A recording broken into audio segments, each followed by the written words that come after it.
Mga brothers, nilabas na nga ng Suzuki Philippines ang bago nilang fuel-injected na underbone cab. Yan nga ang Smash 115 Fi na may tagline na Smash for All.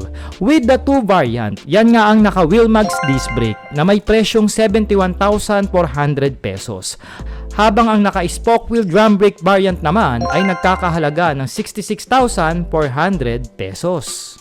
Kung natitipira na kayo sa carb version na Smash pagdating sa konsumo ng gas, aba mga brothers, mas pinatipid pa ito ngayon. Dahil naka-fuel injected na nga ito at syempre mas pinalakas pa ang makina na may power ratio na 8.4 horsepower and 9 Nm of torque.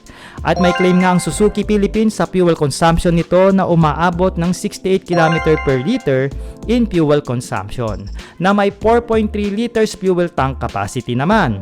4-speed semi-automatic ang cambio ng Smash with the Suzuki Advanced Power Engagement Clutch. Sa iba pang features, ito nga ay may shutter key sa kanyang ignition, detalyadong analog meter panel, mas pinalakas na lighting system para mas maliwanag ang bato sa kalsada. At meron na nga rin itong under-seat compartment na may laki na 7.6 liters.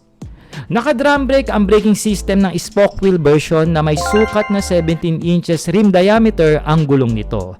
Habang naka-front disc brake naman ang Wheelmax version nito na may sukat rin na 17 inches wheel mags. Suportado nga ang motor ng heavy duty na suspension na binubuo ng telescopic fork and dual shock in the rear.